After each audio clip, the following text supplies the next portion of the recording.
Hi అండి. అందరూ బాగున్నారనుకుంటున్నాను. ముందుగా లైక్ చేయండి. లైక్ చేస్తే మన వీడియో ఎక్కువ మందికి రీచ్ అవుతుంది. థంబ్‌నెయిల్ చూసే ఉంటారు. లైవ్‌లో ఒక ఫన్ టాస్క్ అనాలో, దాన్ని సీరియస్ టాస్క్ అనాలో, పెయిన్ టాస్క్ అనాలో తెలీదు గానీ, మొత్తానికి బిగ్ బాస్ ఒక ఆఫర్ అయితే ఇచ్చాడు. ఆ ఆఫర్ ఏందంటే వాళ్ళ ప్రైజ్ మనీని పెంచుకునే ఆఫర్. ఒక 50,000 అందులో.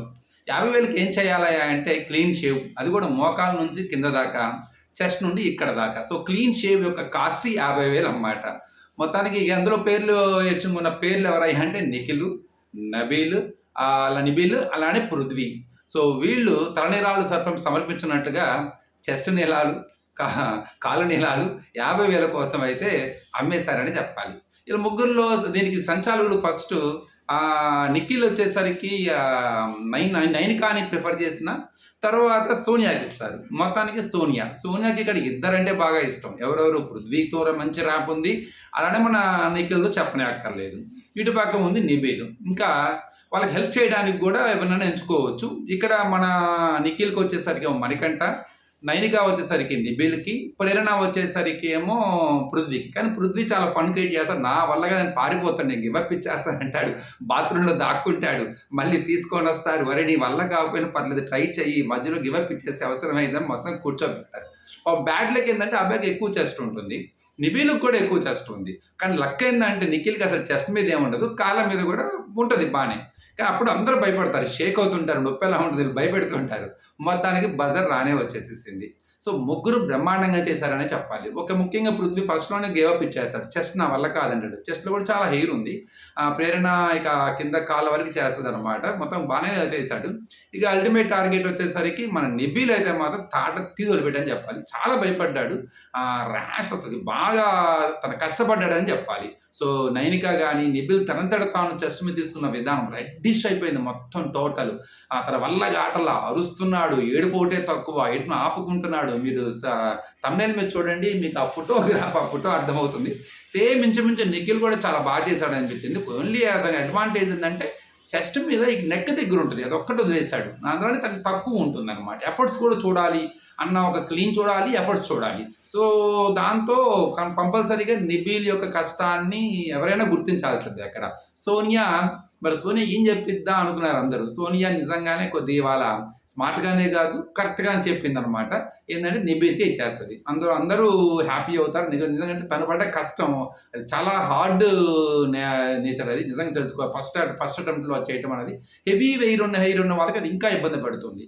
సో ఇక పృథ్వీ అయితే నా వల్ల కాదని చెప్పేసి గివ్ అప్ ఇవ్వటం మూలంగా ఇక అల్టిమేట్‌గా నిబిల్‌కి కంపారిజన్ చేయటం. నిబిల్ గెలిచాడని చెప్పడం. ఇక్కడ నాకెందుకో 2 ఫేసులు మాడిపోయాయి అనిపించింది. ఒకటి టాస్క్ స్టార్ట్ అయ్యే ముందు మణికంఠ ఫేస్ మాడిపోయింది. టాస్క్ గెలిచిన తర్వాత నిబిల్ గెలిచిన తర్వాత తెలుసు పృథ్వీ కంపల్సరీ గివ్ అప్ ఇచ్చేస్తాడని తెలుసు ఆ క్లే చీఫ్‌కి. తను ఫస్ట్ నుంచి కూడా గొడవ చేస్తున్నాడు. తన ఫేస్ కూడా మాడిపోయింది. స్పోర్టింగ్ స్పిరిట్ చూపించట్లేదేమో అని ఫీలింగ్ అంది. మీరు గెలిచినప్పుడు ఎంత సెలబ్రేట్ చేస్తున్నారో, అవతల వాళ్ళు గెలిచినప్పుడు కూడా ఆ గెలుపుని అభినందించారు పాపం. లాస్ట్‌లో పనిగా వచ్చింది. కానీ ఫస్ట్ టైం రైట్ టైం చూసినప్పుడు వాళ్ళు గెలిచారు అన్న ఒక ఇదే కనపడిందనమాట. అది కనపడకూడదు ఎప్పుడు కూడా. అది ఎప్పుడు కూడా ఆటగాడిలో అసలు ఎప్పుడు ఫేస్‌లో చూపించకూడదు. నో డౌట్ అది. సో మనం గెలిచినప్పుడు ఒక రకంగా ఉంటాము. అవతల వాళ్ళు గెలిచినప్పుడు అది అలా ఉంటాం. నువ్వు మనసులో పెట్టుకోగానే ఫేషియల్‌గా అస్సలు చూపించదు. ఫస్ట్‌లో కొంత అనిపించింది నాకు ఆ ఫీలింగ్. అలానే యష్మి కొద్దిగా కంప్లీట్ ఆ గేమ్ మూడ్‌లోనే ఉంటుంది. రియల్‌గా తను ఏంటి తనలో ఒక రియల్ మెంటాలిటీ ఉంటుంది. ఒక యాటిట్యూడ్ ఉంటుంది. ఒక రియల్ ఇన్నోసెన్స్ ఉంటుంది. క్యూట్‌నెస్ ఉంటది. అది అదేం చేస్తుందంటే తన ఆట మీద ఉన్న ఫోకస్ వల్ల అది డామినేట్ చేస్తుంది ఆట. ఆ గేమ్‌లో ఎలా ప్లాన్ చేయాలి? ఎలా ముందుకెళ్ళాలి? అవతల వాళ్ళ ముందు ఎలా మనం ఈ దొంగతనం చేయాలనో, లేపోతే ఏదో ఒకటి కంటెంట్ క్రియేట్ చేయాలన్న క్రమంలో తన లోపల ఉన్న క్యూట్‌నెస్, తన లోపల ఉన్న లవబుల్ థింగ్స్, తన లోపల ఉన్న అసలైన మనస్తత్వము అది బయటకి రావట్లా. అది ఆపేస్తుందది. అది చాలా చాలా డేంజర్ అది. అది చూసే వాళ్ళకి కన్ఫర్మ్‌గా అది కన్నింగ్‌గాను కొద్దిగా నెగెటివ్‌గా ప్రొటెక్ట్ అయ్యే అవకాశం ఉంది. ఆ విషయాన్ని తను ఎంత తొందరగా చేసుకుంటే అది. సో విష్ణుప్రియతో కూడా గొడవ వస్తదనమాట. మీరు చికెన్ తిన్నారు. మీరు మాకు తెలుసు అంటే నీకెవరు చెప్పారు? రైస్ చేస్తది వాయిస్ అది. నీకెవరు చెప్పారన్నా? నువ్వు అరవదని నా మీద అరుస్తున్నావంటే నేను ఇంతే అరుస్తాను. నువ్వు నాతో మాట్లాడమ్మా. అసలు అదేంటది? అక్కడ విష్ణుప్రియ ఉంది కాబట్టి పర్లా. ఇంకోటి ఉన్నట్టు నాతో మాట్లాడతావు. నాతో మాట్లాడి రైస్ ఎందుకు చేస్తున్నావు నువ్వు? అసలు నేను గట్టి గొడవ చేస్తే రివర్స్ అయిపోతే అది తప్పు కదా. అట్లా చికెన్ తీసుకున్నావా లేదా అని నీకు తెలిసి ప్రూఫ్ ఏంది అనేది రేపొద్దు నాకు సార్ వస్తారు ఈవినింగ్ కూడా ప్రూఫ్ అడిగిద్ది. అప్పుడు పరిస్థితి ఏంది? అది నువ్వు సరే ఆ అమ్మాయికి తెలియదు. ఇన్ని కోట్ల మంది చూస్తలేదా? లక్షల మంది చూస్తలేదా? అది తప్పు కదా! సో, కంటెంట్ క్రియేషన్‌లో చాలా బ్యాలెన్స్‌డ్‌గా చేయాలి. అక్కడకు తడబడుతున్నారు. ఇక మణికంఠ ఫేస్ ఎందుకు మాడిపోయింది? అంటే మాడిపోవడం అని కాదు గానీ, ఒక చిన్న ఇది గమనించాను నేను. ఎప్పుడైతే పేర్లు చెప్పినప్పుడు తన టీమ్‌లో నుంచి నిఖిల్ పేరు చెప్పినప్పుడు కొంత తను ఇదైపోయాడు. ఇక్కడ కంపల్సరీ మణికంఠ ఒక మైండ్ సెట్‌తో క్లియర్‌గా సర్వైవల్ గేమ్ ఇది. No doubt. Survival game. Survival అవ్వాలంటే మనకు వచ్చిన ప్రతి అవకాశాన్ని క్రియేట్ చేసుకోవాలి. వచ్చిన అవకాశం క్రియేట్ చేసుకోవాలి. అవకాశం ఇవ్వకపోయినా ఒక స్క్రీన్ స్పేస్‌ని క్రియేట్ చేసుకొని కంటెంట్ క్రియేట్ చేయాలి. తప్పులేదు దానిలో. కానీ 24/7 నాకే రావాలి, నేనే ఇన్వాల్వ్ అవ్వాలి, నా పేరు ఎందుకు రాలేదు అన్న ఒక ఇది కనపడుతుందనమాట. నా పేరు ఎందుకు పలకలేదు? నా పేరు ఎందుకు చెప్పలేదు? నేనుంటే బాగుండు కదా! అయ్యో! అన్న ఒక ఫీల్ వస్తుంది. ఫీల్ అందరికీ వస్తది. నో డౌట్ అది. ప్రతి ఒక్కరికి వస్తది. వీళ్ళకే ఎందుకున కానీ నీకంటూ ఒక అవకాశం వచ్చింది ఆల్రెడీగా. అందులో నువ్వు ప్రూవ్ చేసుకున్నావు. నో డౌట్ అందులో. నీకు ఎంతో కొంత స్క్రీన్ స్పేస్ దొరికింది. ఆ రోజు నువ్వు సంచాలకుడి నిర్ణయం మీద నువ్వు మాట్లాడిన ప్రతి మాట పాజిటివ్‌గా ఎళ్ళింది. No doubt.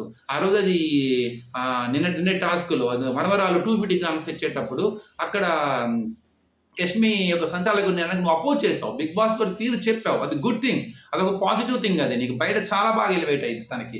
అలానే ఆ అమ్మాయి కూడా నెగిటివ్ అయింది. ఎందుకంటే బిగ్ బాస్ చాలా చెప్తాడు. నువ్వు బిగ్ బాస్ 250 గ్రామ్స్ కరెక్ట్‌గా తెమ్మన్నాడు అంటే ఎవ్వడు కూడా 250 గ్రామ్స్ తేలేడు. ఇక్కడ నీది తుది నిర్ణయం అన్నప్పుడు నీకంతట నువ్వు దాన్ని అరేంజ్ చేసుకోవాలి. సరే ఓకే.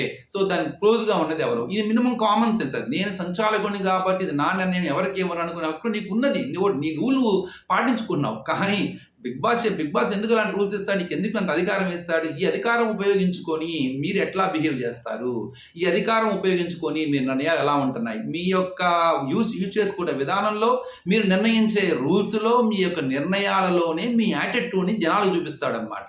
సో అది కామన్ సెన్స్. ఇక్కడ మీరందరూ బిగ్ బాస్ ట్రాప్‌లో పడుతున్నారు. సో ఎక్కడ మనం కరెక్ట్‌గా సంచాలకుడిగా మనం ట్రిగ్గర్ చేయాలి? ఎక్కడ స్ట్రిక్ట్‌గా ఉండాలి? ఎక్కడ బ్యాలెన్స్‌డ్‌గా ఉండాలి? ఇది చాలా చాలా ఇంపార్టెంట్. సంచాలకుడు పొజిషన్ అన్నది పక్కాగా most important thing in Bigg Boss. అది గుడ్ అవ్వడానికి గానీ, బ్యాడ్ అవ్వడానికి కానీ. ఎక్కువ బ్యాడ్ అవ్వడానికి అవకాశాలు ఉంటాయి. బిగ్ బాస్ ఇచ్చిన అధికారాలను యూజ్ చేసుకోవడానికి ప్రయత్నించారా? అది బిగ్ బాస్ ట్రాప్‌లో పడ్డట్టే. అది ఎక్కడ యూజ్ చేసుకోవాలి? ఎక్కడ యూజ్ చేసుకోకూడదు తెలివితోకే ఉండాలన్నమాట. అది ఉంటేనే ఇది వస్తది. సో ఇది మొత్తం మీద బాగుంది. బాగా పెయిన్ అయితే బాగా పడ్డారు. కొంత ఫన్ క్రియేట్ చేశారు.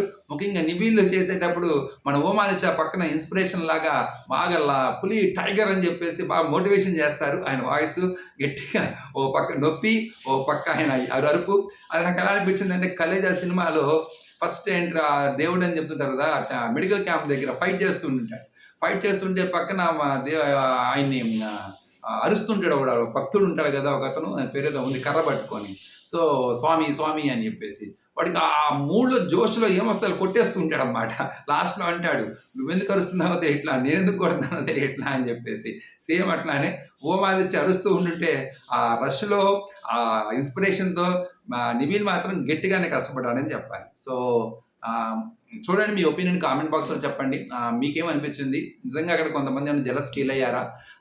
అలానే కొంతమంది ఫేసెస్ మాడిపోయినాయా? మీరు ముగ్గురు ఎఫర్ట్స్లో ఏ ఎఫర్ట్ బాగుంది? కామెంట్ బాక్స్లో చెప్పండి. లైక్ చేయండి, షేర్ చేయండి, సబ్స్క్రైబ్ చేయడం మాత్రం మర్చిపోమాకండి. Thank you.